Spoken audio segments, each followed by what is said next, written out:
چچا ہر رات امی کو کہتا بھابھی رات کو بال کاٹنے آؤں گا۔ امی سے اس کا مطلب پوچھتی تو کہتی تو ابھی بچی ہے، اور پھر دیکھتے ہی دیکھتے میں وقت سے پہلے بڑی ہو گئی۔ اور پھر ایک رات چچا کے کمرے میں جا کر چھپ گئی، مگر اس رات میرے تو ہوش ہی اڑ گئے جب چچا نے میرے سامنے ابو کو دنیا سے رخصت ہوئے 2 سال بیت چکے تھے۔ ہمارے گھر میں کتنا سناٹا ہوتا تھا، کتنی خاموشی ہوتی تھی، در و دیوار پر جیسے کسی آسیب کا سایہ ہو۔ مجھے اکثر ہی خاص طور پر رات کے وقت اپنے گھر میں ڈر لگتا تھا۔ نانی کی طرف بھی کم ہی جانے کی اجازت ملتی تھی۔ کبھی جب نانی کی طرف چلے جاتے تو میں بڑی خالہ سے اپنے خیالات کی وجہ پوچھتی تو وہ کہتی جب آپس میں محبت اور اعتماد ختم ہو جائے تو گھر ایسے ہی ہو جاتے ہیں۔ کہتی تو وہ بھی ٹھیک ہی تھی، ہمارا گھر بھی تو ایسا ہی تھا۔ دادا دادی بس اپنی ہی دنیا مگن رہتے تھے، وہ بڑوں کی طرح فیصلے کرنے میں بہت کمزور تھے۔ ایک پھپھو تھی، انہیں شادی کے 1 سال بعد ہی طلاق ہو گئی تھی۔ ان کے لیے بھی امی کئی بار دبے لفظوں میں دادی کو کہہ چکی تھی کہ ان کی اگلی زندگی کے بارے میں سوچیں، وہ دکھی رہتی ہے، شادی ہو جائے گی، دوبارہ گھر بس جائے گا تو ان کی زندگی میں بھی پھر سے باہر آ جائے گی۔ مگر دادی کہتی جب قسمت میں ہوا اچھا رشتہ آیا تو شادی کر دیں گے، جیسے انہیں کوئی فکر ہی نہ ہو۔ اور ساتھ یہ بھی کہتی کہ میرا بیٹا ہے نا، وہ ضرور کہیں نہ کہیں کوشش کرے گا۔ اور پھر بات یہاں ہی ختم ہو جاتی۔ میرا ایک چھوٹا بھائی بھی تھا، سمر، وہ 7ویں کلاس میں پڑھتا تھا۔ وہ بھی ابو کی طرح خاموش طبیعت کا مالک تھا، بلکہ یہ کہنا درست ہوگا کہ خاموشی تو میرے گھر کا خاصہ تھی۔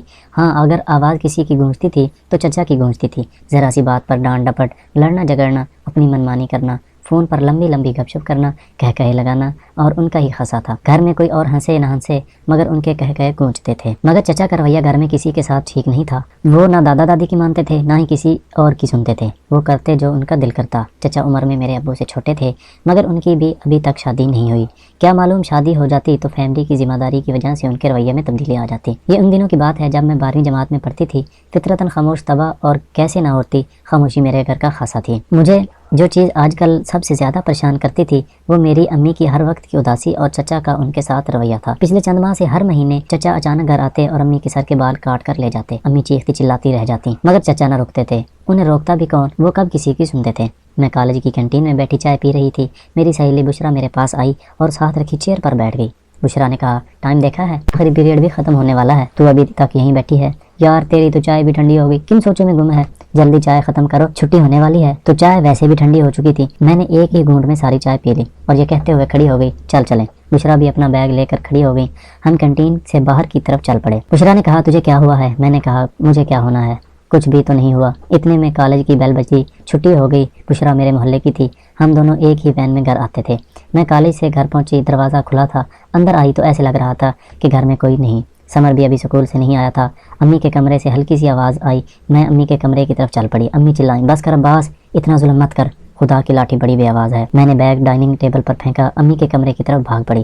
دروازہ کھولا تو چچا امی کے بال کاٹ چکے تھے، ان کے ایک ہاتھ میں کینچی تھی۔ چچا نے کہا آج مجھ سے رہا نہ گیا۔ میں چلائی چچا جان، آخر کب تک آپ میری ماں پر ظلم کرتے رہیں گے؟ کب تک ایسا چلے گا؟ چچا جان نے کہا بھتیجی شکر کرو شکر، ابھی بہت رعایت کر رہا ہوں، ورنہ جو تمہاری ماں نے کیا ہے اس کی سزا صرف موت ہے، موت۔ یہ کہتے ہوئے چچا کمرے سے باہر نکل گئے۔ میں نے حیرت سے امی کی طرف دیکھا تو امی نے روتے ہوئے کہا نرگس بیٹا میں نے کچھ نہیں کیا، تم ابھی چھوٹی ہو، یہ باتیں نہیں سمجھ سکتی، میں بے قصور ہوں، میں بے گناہ ہوں۔ چچا جان اچھا نہیں کر رہے تھے۔ میں مزید اپنی ماں کی تذلیل برداشت نہیں کر سکتی تھی۔ میں چچا کے کمرے کی طرف چل پڑی، میں نے بے دھڑک کمرے میں داخل ہو گئی۔ چچا ڈریسنگ ٹیبل کے سامنے کھڑے اپنی کنگھی کر رہے تھے، مجھے دیکھتے ہی بولے مجھے پتا تھا محض میری باتوں سے میری بھتیجی مطمئن نہیں ہوگی۔ یہ کہہ کر چچا نے کنگھی رکھی، میرے پاس آئے، انہوں نے اپنے دونوں ہاتھوں کو میرے کندھے پر رکھتے ہوئے کہا میری بھتیجی بہادر ہے، میرے بھائی کی طرح۔ میرا بھائی بھی بہت بہادر تھا، غیرت مند تھا۔ میں نے کہا چچا جان آپ۔ چچا نے میری بات کاٹتے ہوئے کہا نرگس ایک منٹ، میں ضروری سمجھتا ہوں کہ تمہاری ہر بات کا جواب دے دوں تاکہ تم مطمئن ہو سکو، کیونکہ تمہیں علم ہونا چاہیے کہ اس گھر میں کیا کچھ ہو رہا ہے۔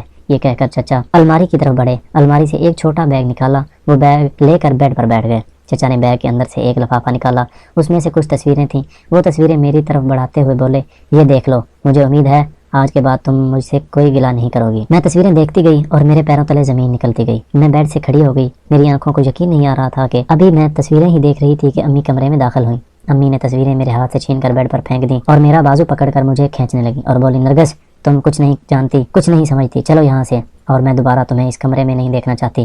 میں نے جھٹکے سے اپنا بازو چھڑایا اور چلائی چھوڑے مجھے۔ امی آنکھیں پھاڑے میری طرف دیکھ رہی تھی۔ میں نے کھا جانے والی نظروں سے امی کو دیکھا اور بولی امی اچھا بننے کا ناٹک بند کریں، مجھے شرم آ رہی ہے کہ میں چلائی امی خبردار مجھے مت چھوئیں۔ یہ کہہ کر میں کمرے سے نکل آئی، امی ہکا بکا وہیں کھڑی رہ گئی۔ چچا نے تصویریں اٹھائیں اور امی کو دیکھتے ہوئے بولے کہ یہ رکھ لو بھابھی، میرے پاس اور بھی بہت ہیں، میں ساری دنیا کو بتاؤں گا کہ میری بھابھی کتنی عظیم عورت ہے، آپ بس انتظار کریں۔ میں اپنے کمرے میں آئی، میں نے دروازہ بند کر لیا۔ میں کافی دیر تک روتی رہی۔ مجھے یقین نہیں آ رہا تھا کہ میری ماں اتنا کیسے گر سکتی ہے۔ میرے ابو کی روح کو کتنی تکلیف پہنچتی ہوگی۔ میں 3 دن اپنے کمرے میں ہی بند رہی، کالج بھی نہیں گئی۔ تیسرے دن امی کمرے میں آئیں اور کہنے لگی، نرگس دیکھو تم میری بیٹی ہو، میں تمہاری ماں ہوں، تم اپنے دل پر ہاتھ رکھ کر سوچو، کیا تمہاری ماں ایسی ہو سکتی ہے؟ پھر جو دل سے آواز آئے وہی سچ سمجھنا۔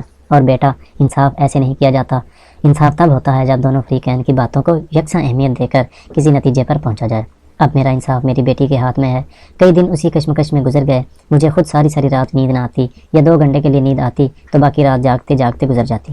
ماں ہوتی ہے، دل ماں کے خلاف کبھی گواہی نہیں دیتا، مگر میں نے اپنے دل کو بہت ٹٹولا، لیکن کہیں سے بھی مجھے آواز نہ آئی کہ میری ماں جیسی کوئی ماں ہو سکتی ہے۔ مجھے یہ آواز نہ آئی کہ میری ماں ایسی ہو سکتی ہے۔ آدھی رات کا وقت تھا، مجھے نیند نہیں آ رہی تھی، مجھے پیاس محسوس ہوئی۔ میں اٹھی اور پانی پینے کچن کی طرف چل پڑی۔ امی کے کمرے کی کھڑکی کی تھوڑی سی کھلی ہوئی تھی۔ میں نے کھڑکی سے اندر دیکھا، امی جائے نماز پر بیٹھی دعا کے لیے ہاتھ اٹھائے رو رہی تھی۔ مجھے امی کو اس حالت میں دیکھ کر بہت دکھ ہوا، مگر اسی لمحے مجھے باہر سے کچھ آوازیں آئیں۔ رات کے 3 بجے تھے۔ اس وقت کون تھا؟ میں دبے پاؤں باہر نکلی۔ گھر کے پچھلے طرف سے آوازیں آ رہی تھیں۔ میں دبے پاؤں پیچھے چل پڑی۔ میں نے جھانک کر دیکھا، چچا کسی اجنبی شخص سے بات کر رہے تھے۔ چچا انتہائی سرگوشی سے اس سے کوئی بات کر رہے تھے۔ مجھے تو کچھ اور سمجھ نہیں آئی، صرف اتنا سن سکی، اگلے جمعے آنا۔ یہ کہہ کر چچا نے اس کی طرف پیکٹ بڑھایا۔ اس نے پیکٹ لیا اور دیوار پر چڑھنے لگا۔ یہ دیکھ کر میں دبے پاؤں گھر کے اندر چلی آئی۔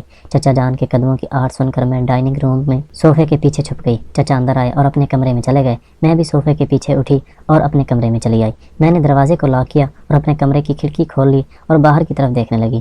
میرے کمرے کی کھڑکی گھر کی پچھلی طرف کھلتی تھی۔ وہ اجنبی کون تھا جو دیوار پھلانگ کر گھر سے باہر جا رہا تھا؟ چچا کی حرکتیں مشکوک تھیں، کہیں اس کا تعلق میری ماں سے تو نہیں؟ میرے دماغ میں گھنٹیاں بجنے لگی۔ مجھے اگلے جمعے کا انتظار تھا۔ اگلے دن امی میرے کمرے کی صفائی کر رہی تھیں۔ میں چھت سے نیچے آئی تو امی خاموشی سے کمرے سے جانے لگیں۔ میں نے کہا، امی آپ بتا کیوں نہیں دیتی کہ آخر آپ اور چچا کے درمیان کیا چل رہا ہے؟ مگر امی بغیر کچھ کہے کمرے سے چلی گئیں۔ ہم سب رات کے کھانے کے لیے ڈائننگ ٹیبل پر جمع تھے۔ چچا نے کھانا کھاتے ہوئے دادی سے کہا، امی آپ، ابو اور باجی نے اگلے جمعے ہاشم کے گھر جانا ہے، اس کے گھر قرآن خوانی ہے۔ دادا نے کہا، بیٹا قرآن خوانی کیا مردوں کے لیے بھی ہوگی؟ چچا نے کہا، جی خواتین اور مرد حضرات دونوں کی طرف۔ دادی نے امی سے کہا، بہو تم بھی تیاری رکھنا۔ چچا نے کہا، 1 منٹ، میرے دوست نے صرف ابو اور باجی کو بلایا ہے، آپ پورے محلے کو ساتھ لے کر جائیں گی؟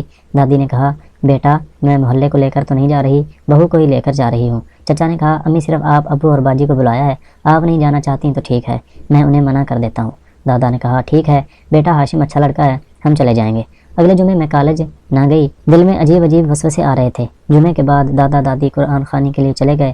اچانک میرے بھائی سمر نے بھی کمر کس لی کہ نانی کے گھر جانا ہے، وہ بھی چچا کی موٹر سائیکل لے کر چل پڑا۔ امی اور میں اسے منع کرتے رہے، لیکن وہ باز نہ آیا، کہنے لگا 2 گلیاں چھوڑ کر تو نانی کا گھر ہے، کچھ نہیں ہوتا۔ میں بہت حیران تھی کہ چچا تو اپنی کسی چیز کو ہاتھ لگانے نہیں دیتے تھے، انہوں نے سمر کو موٹر سائیکل کیسے دے دی، وہ بھی جو ابھی چھوٹا ہے، اس نے نئی موٹر سائیکل چلانا سیکھی تھی۔ سبھی چلے گئے، امی تو خاموشی سے گھر کے کاموں میں لگی ہوئی تھی۔ محرم کے بعد چچا کو ان کے دوست کی کال آئی، اس نے کہا وہ آج کے لیے دادا اور دادی کو وہیں روک رہے ہیں۔ میں ڈائننگ روم میں بیٹھی ہوئی تھی، چچا نے فون بند کیا اور کہا، بھتیجی دادا دادی تو صبح ہی آئیں گے، تم کھانا کھا کر سو جاؤ، میں باہر جا رہا ہوں، کھانا باہر ہی کھاؤں گا۔ چچا کے جانے کے بعد سمر کی بھی کال آ گئی۔ سمر نے کہا، باجی میں صبح آ جاؤں گا۔ سمر کیا بات ہوئی، تم ابھی گھر آؤ، صبح اسکول جانا ہے۔ سمر نے کہا، باجی صبح جلدی آ جاؤں گا، چلا جاؤں گا اسکول، آپ فکر نہ کریں۔ یہ کہہ کر اس نے فون بند کر دیا۔ امی نے کہا، کیا کہہ رہا ہے سمر؟ میں نے ساری بات امی کو بتا دی تو وہ سن کر خاموشی سے باورچی خانے میں چلی گئی۔ جمعے کو آنا، ادھر دادا دادی اور سمر بھی گھر پر نہیں تھے۔ میرا دل زور سے دھڑک رہا تھا، آخر یہ کیا ہو رہا ہے؟ کھانے کے بعد میں اپنے کمرے میں چلی گئی۔ تقریباً 10 بجے کا وقت تھا، میں سونے ہی لگی تھی کہ چچا میرے کمرے میں، ان کے ہاتھ میں اسٹرابری کا شیک تھا۔ انہوں نے شیک کا گلاس میری طرف بڑھایا اور بولے، بھتیجی دیکھو میں تمہارے لیے اسٹرابری کا جوس لایا ہوں، تمہیں پسند ہے نا؟ میں نے حیرت سے چچا کی طرف دیکھا۔ 2 دن سے چچا کو کیا ہو گیا تھا، ہر کسی پر مہربان ہو رہے تھے۔ میں نے گلاس لے کر بیڈ کی سائڈ ٹیبل پر رکھ لیا اور بولی، شکریہ چچا، تھوڑی دیر تک پی لوں گی۔